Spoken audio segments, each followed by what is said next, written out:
But there's another component to this, though, and that's what's happening on Wall Street. And what's happening on Wall Street, that portends more trouble for Trump than this stuff does.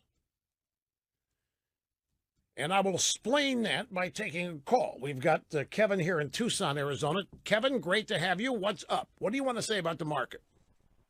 Yeah, thanks, Raj, Professor.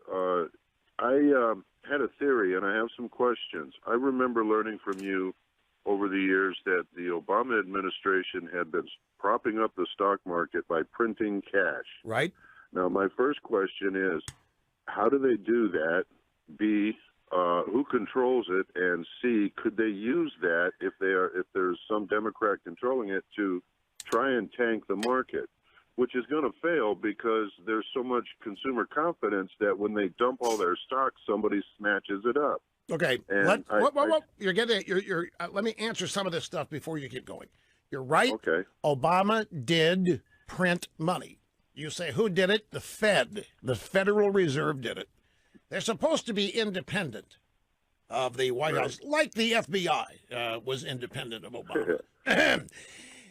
At what happened was called quantitative easing. It was printing money, but it didn't go into the general money supply. The money was used in a circuitous way to purchase equity, securities in the stock market.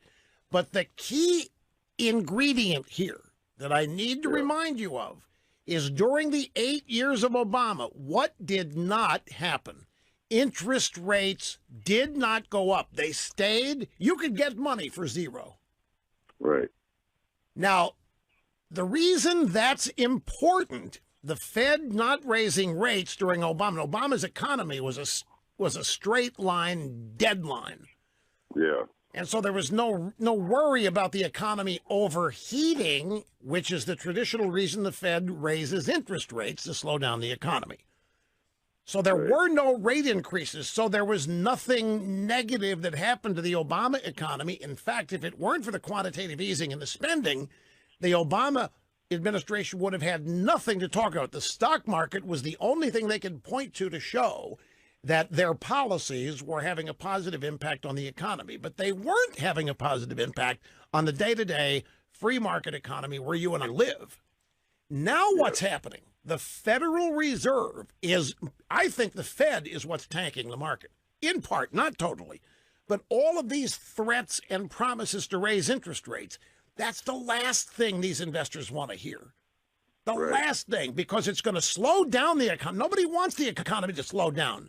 We're just now reviving it. Why would they want to slow it down? But raising interest rates will do that. Raising interest rates is going to make money more expensive to get. I mean, it's going to have a negative impact on the amount of investment in various places. And some are thinking that this is all part of a strategy to bring Trump down. That while he's out there touting the market, selling the market, pointing to it, that they're causing all of this volatility in it. One day up 1,000, the next day down 500, and, you know, the roller coaster that it's been on. Yes. And with you had computer program trading into all of this, and there's some who are thinking that this can be made to happen simply with the threat of, and the Fed has said that there might be 4 different rate increases this year alone when there were none during the 8 years of Obama. Right. So your instincts on this, I think, are pretty good. We're back to the deep state.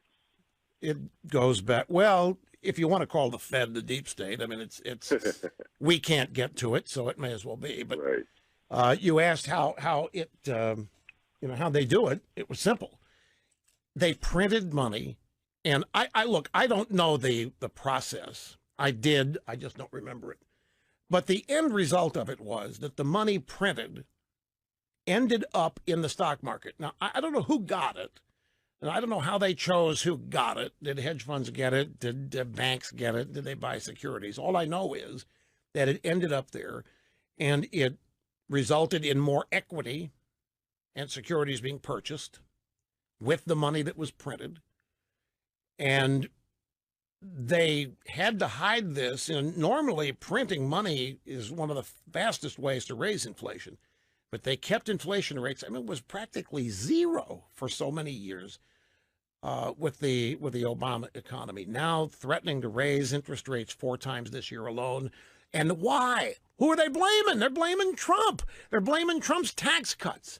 They're blaming Trump's tax cuts for all the new hiring, that this is putting too much inflationary pressure on the economy and we've got to slow it down. I'm suspicious of this to an extent. But this is another one of these areas where average, ordinary people cannot possibly know as much as there is to know about how things operate and how they work. But your instincts to be curious about this, particularly quantitative easing, and how that resulted in interest rates not being raised, and the Obama economy, it was a flat line. It literally was a flat line. The Obama 1% growth, 0.2% growth, it was nothing. And Obama's at the time touting this as the new norm. And now we are roaring back, and here comes this budget deal in the midst of all of this, and that's going to be used by people in the market to say, this frightens us. All of these deficits, this unending spending, this makes for instability. It's going to give manipulators even more reason to start monkeying with the stock market, however they do, if they want to. So I'm glad that you called out there, Kevin.